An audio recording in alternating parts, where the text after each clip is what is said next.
से कम मेरे को 8 साल हो गया और मेरी जिंदगी में सुख बिल्कुल नहीं आया।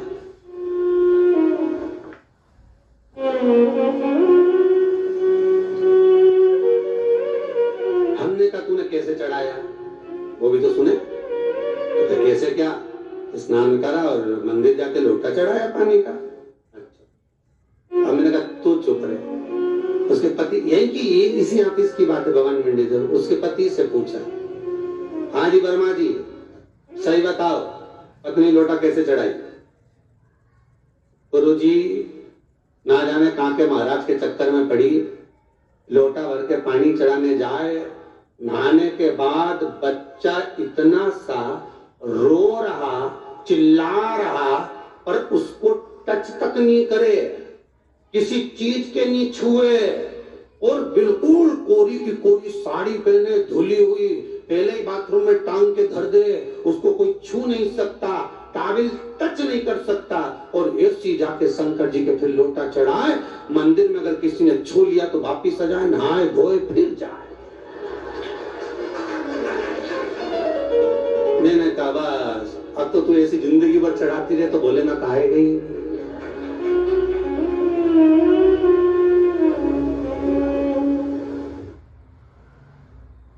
सत्य बोलो रे मिलेगा।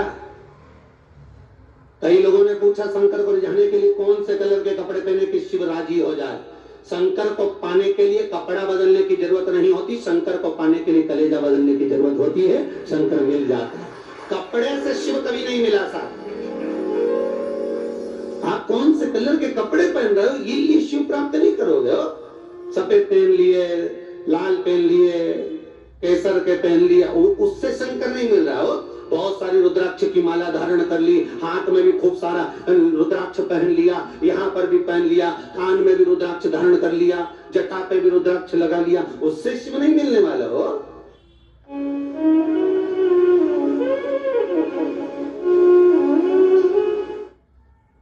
अरे भाई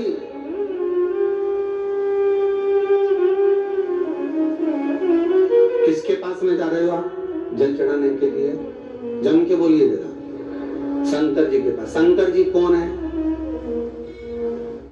तुम्हारे कौन से मतलब नहीं है। भगवान को तो केवल इतना मतलब है कि आप मन पैसा लेकर आए हो। ये तन साफ करने से, स्नान करने से, खूब रगड़ रगड़ के नहाने से, लक्स पेय से, खूब घिस घिस के नालों ने, क्रीम ने, पाउडर, डेंटिंग पेंटिंग करके फिर भगवान के पास जाओ और बढ़िया 2-4 घंटे तक फैशन करके भगवान को रिझाओ, भगवान दीजिएगा।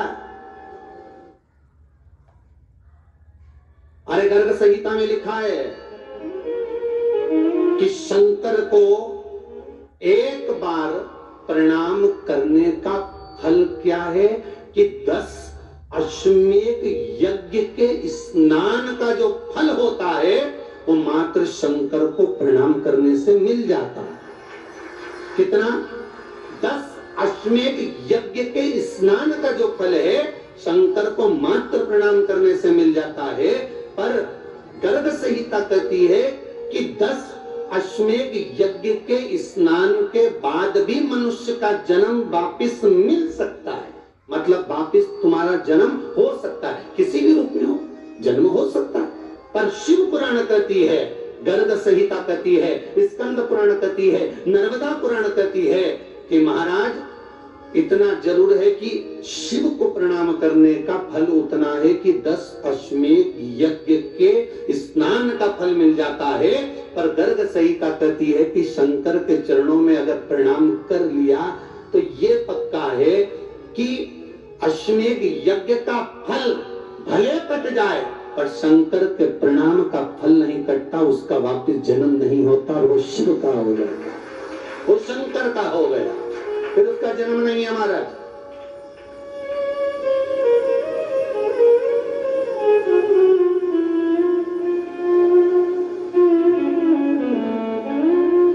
पति से कहा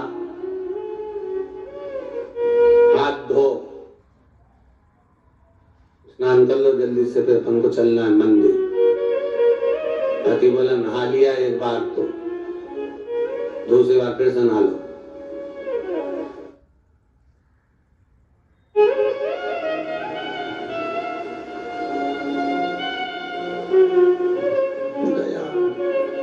मम्मी के ना माने तो कहीं घर में चंद्र घंटा से माथा पिड़ा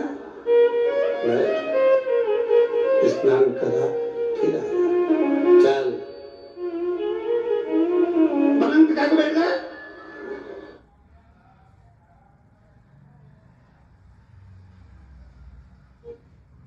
पलंगी तो है,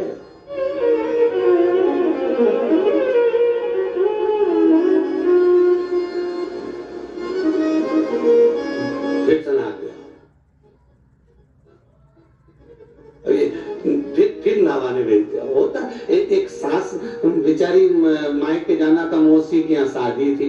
अब उसने बहू से कहा बेटा मेरे को जाना है, अपने घर में छोटे से लड्डू गोपाल, उनकी सेवा है, तू एक काम कर कि तू सेवा कर लेगी क्या? हाँ मम्मी, उसमें क्या है, करना क्या है तुम बताओ। बस सुबह से 3 बार ताली बजाना, भगवान को उठाना, पात्र में रख के नहलाना, उनको पोंछना, कपड़े पहना देना, इत्र लगा देना, चंदन लगा देना, मुकुट लगा देना, सुंदर अलकावली सब पहनाने के बाद में भगवान को दर्पण दिखाना। जब भगवान को कांच दिखाए, दर्पण दिखाए, भगवान मुस्कुरा दे, तब भगवान को भोग लगा देना। हाँ मम्मी, इतना तो मैं करूंगी, और बाद में भगवान को वापिस सुला देना। हाँ इतना सा कर लूंगी। सास बिचारी कह के चली गई। अब बहू सुबह से उठ के 3 बार ताली बजाई, भगवान को उठाया, बिठाया, नहवाया, तैयार कर दिया। तैयार करके जो दर्पण दिखाया तो भगवान तो मुस्कुराया ही नहीं। अब इसको कौन समझाए कि पीतल की मूर्ति कोई हंसे? पर उसने तो विचार करा कि सास कहते गए भगवान जब मुस्कुरा दे तो उनको भोग लगा देना। अब भगवान तो कोई मुस्कुराए नहीं, दर्पण दिखाया। इसको लगा कि मेरी सेवा में कोई कमी रह गई। इसने भगवान का कपड़ा वपड़ा वापिस उतारा, इनको वापिस रजाई में सुला दिया। अब भगवान को वापिस रजाई में सुलाया, फिर आ गई, 3 बार फिर ताली बजाई, भगवान को फिर उठाया, फिर बिठाया, बिठाने के बाद में फिर उनको कपड़े वपड़े पहनाकर फिर दर्पण दिखाया, पर भगवान तो मुस्कुराया ही नहीं। तो ये वापिस इस सेवा में गलती रह गई। वापिस इसने सब कपड़ा उतारा, भगवान को फिर सुला दिया। सुबह 8 बजे से नहवा रही, कपड़े पहना रही और सुला रही। 1 बज गई,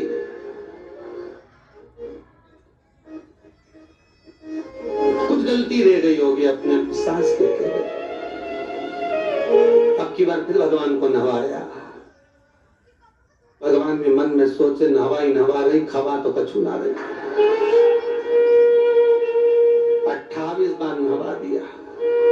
इसके बाप का क्या जाए, 29 बार भी नहवा देगी। सर्दी होगी तो हमको होगी, इसका क्या जाए, नहवा ही नहीं है। और खवाती कुछ नहीं, फिर सुला देती है, फिर ताली बजा।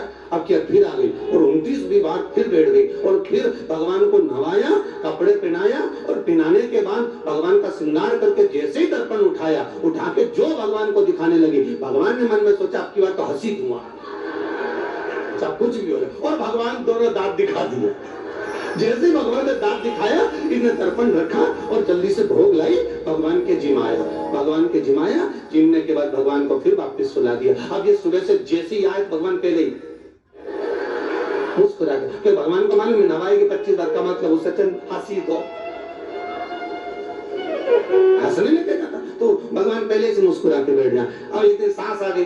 सास ने कहा बहू अब सेवा मैं कर लूंगी। हाँ मम्मी कर लो। मम्मी सेवा करने बैठी। मम्मी ने भी स्नान कराया, श्रृंगार करा, कपड़े पहनाए, मुकुट लगाया। सब लगाने के बाद जैसे ही सास कांच दिखाने के लिए दर्पण को उठाई, इतने में से मूर्ति में से आवाज आई, दर्पण तो थेगी बहू दिखाएगी, उसको बुला दे, बहुत जोरदार दिखा, वो दिखा सकती, तू वापिस धर दे दर्पण, तेरे बस का नहीं। भगवान को भी लगा कि भैया सामने अब इसमें कोई दिखावा था क्या? प्रेम, वात्सल्यता, भगवान भक्ति के बल पर रिश्ता। फिर बैठ गए पलंग पे, ना वापिस नाते नाते चले मंदिर पहुंच गए और राम बेल पत्थर तो घर धरिया ही। जैसे ही बोली बेलपत्तर घर धरिया, पति इसको घूर के देखा, 2 बार नवाया है और बेलपत्तर रखा ही घर। ये पति से कहती कि तुम लेने जाओ, उससे पति पहले ही बोल दिया था मेरा था घुटना बहुत दुख रहा, बहुत घुटना दुख रहा।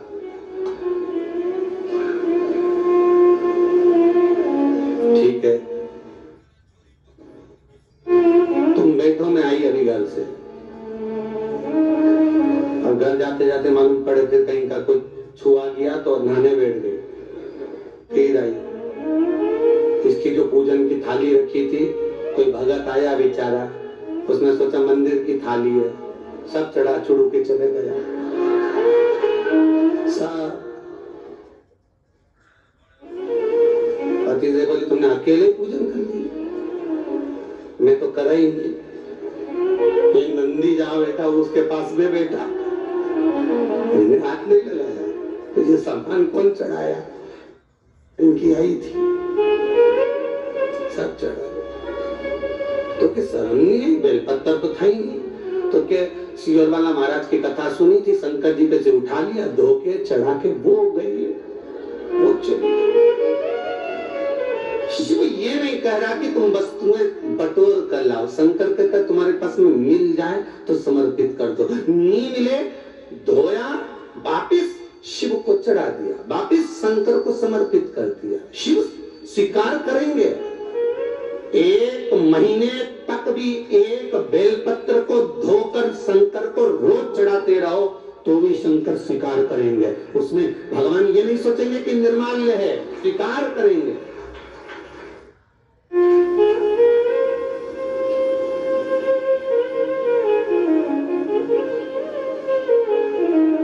इसका मतलब ये नहीं है कि तुम मंदिर के घर से अगर पास में लगी हो, नजदीक में लगी हो, 8, 10, 15 घर छोड़कर कुछ थोड़ी दूरी पर भी बेलपत्र लगी हो